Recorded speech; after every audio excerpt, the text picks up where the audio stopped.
ng kapayapaan.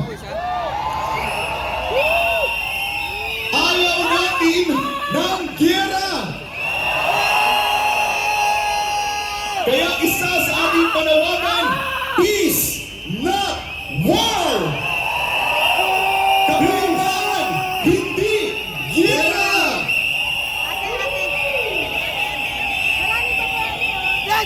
Tatanong natin Kapartner Franco, nandito ba?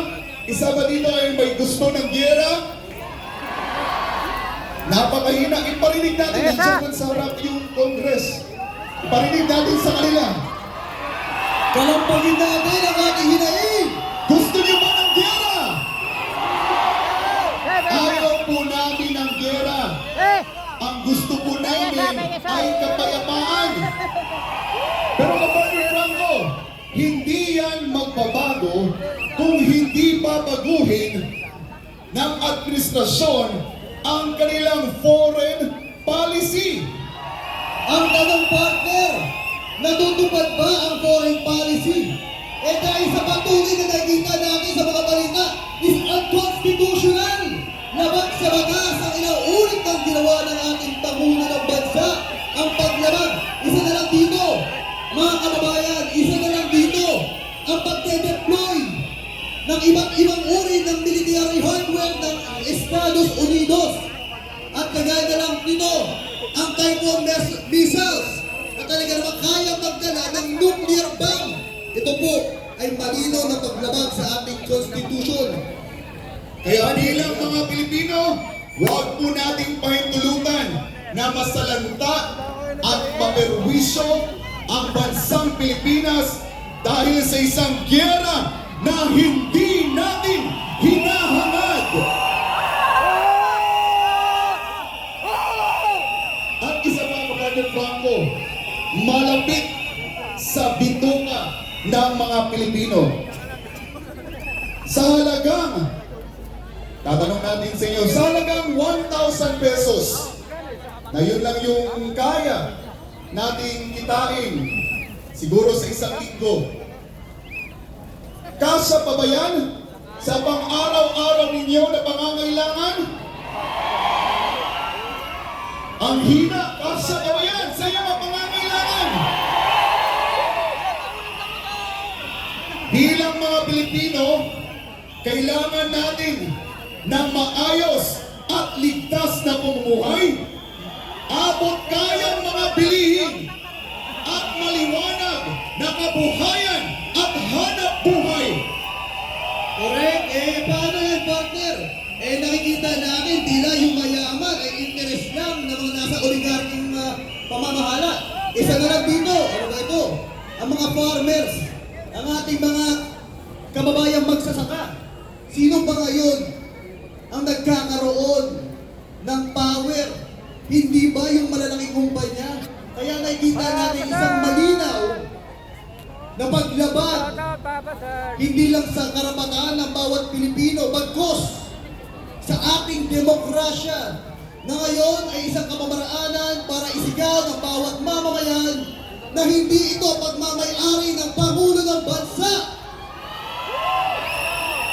At isa rin nga sa tumatak sa ating mga kababayang Pilipino,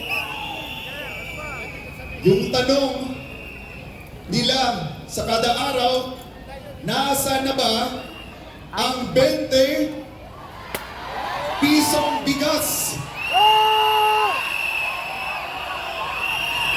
Ayan, partner. Wala na!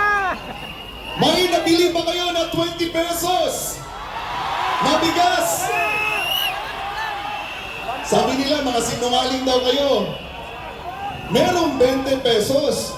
1/4 na kilo na bigas mabibili sa 20 pesos. Kaya isa sa ating mga panawagan ay abot kayang mga bilihin at maliwanag na hanap buhay sa bawat Pilipino. Correct. Yan yung isa rin sa kinakailangan natin. Ang pagtaas, dahil marami sa ating mga Pilipino ngayon ay talaga naman nakakailangan ng trabaho. At isa sa problema ngayon na kinakailangan tutukan ay ang bigyan ng trabaho bawat Pilipino. Dahil ang pagtaas ng presyo ng mga bilihin ay talaga naman malinaw naman na hindi na ata bababa pa ito dahil pataas ng pataas, kapartner. Kaya nakikita naman natin, isa lang to, ang problema ng pagtaas ng presyo, sinabayan pa ng pagtaas ng kriminalidad. At syempre, kapartner Franco, isa rin sa ating ipinananawagan ay huwag magpasiil, pagkus ay ipaglaban at gamitin ang ating karapatan sa malayang pamamahayag na nakasaad sa konstitusyon. Sa mga nagdaang maisog rally, ilang beses po nila tayong tangkang pinatahimik.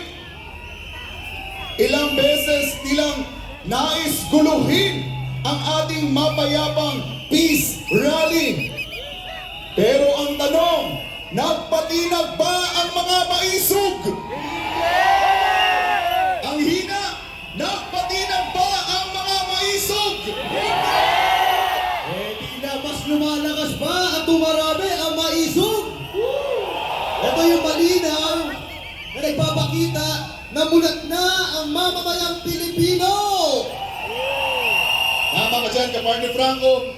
At sa mga oras na ito, para basahin po sa atin ang official press statement ng National Day of Protest ng Hakbang ng Maisog, atin pong tawagin si Sir Rafik Yubra, ang convener ng TAX National Capital Region.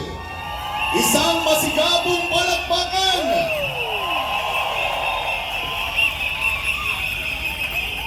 Magandang hapon, Pilipinas!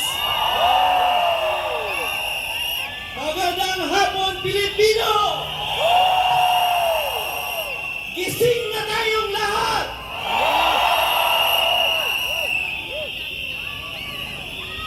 Ako po ay binigyan ng assignment ngayong hapon na basahin sa ating lahat ang statement ng Mukbong ng Maisog TAPS Coalition for today's National Day of Protest. So please, I ask you, hear us out, listen carefully, dahil ang bawat salita ay naguhudya ng tunay na pagbabago na magsisimula sa ating lahat.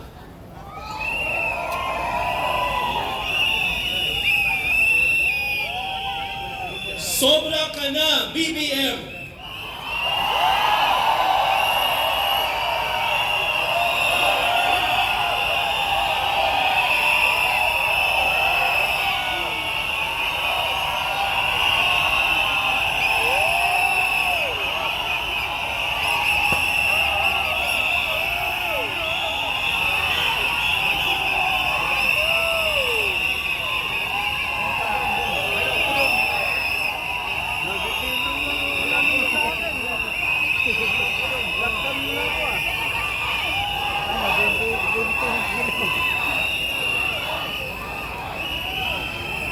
The honeymoon with the administration of President Ferdinand Marcos is over.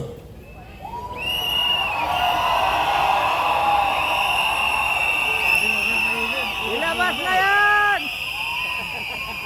For 2 years, the nation tried to keep up with all his shortcomings and excesses with the hope that it was just a part of the adjustment period with a new president and a new administration. Not anymore.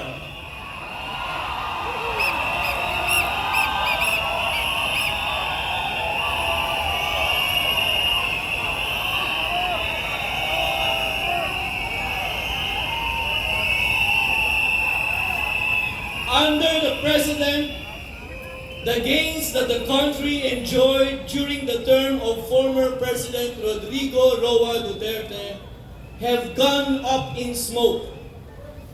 In just 2 years, President Marcos caused the peso to drop to 58.8 pesos against the dollar amid legitimate fears that it will devalue even more.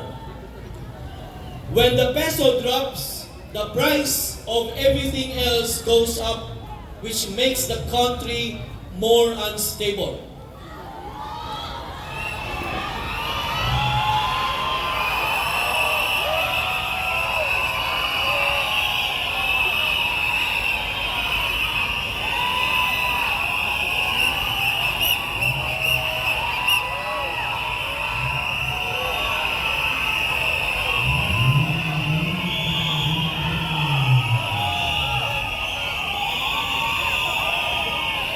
Government bureaucracy has gone to the dogs with vital appointments, especially in cash-rich and money-making agencies, having to go through, first, Lady Lisa Marcos.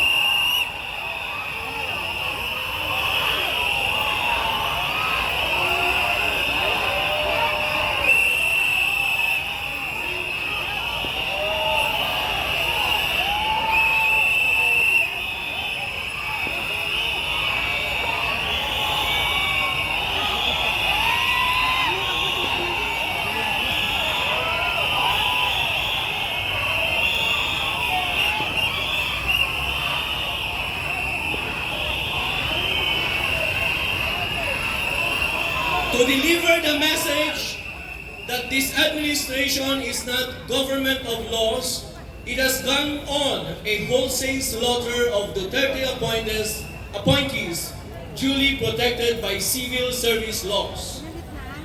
The Marcos administration has thrown professionalism away by running it on a whim.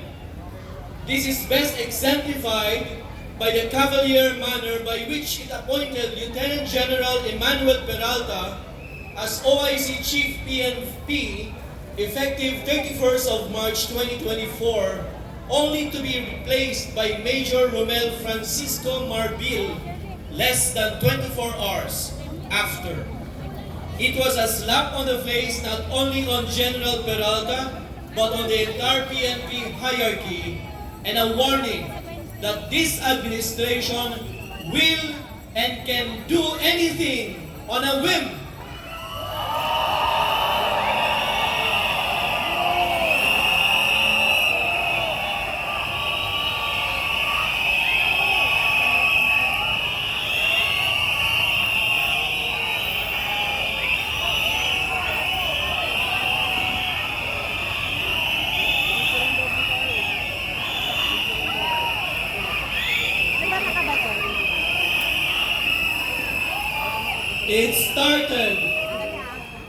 It started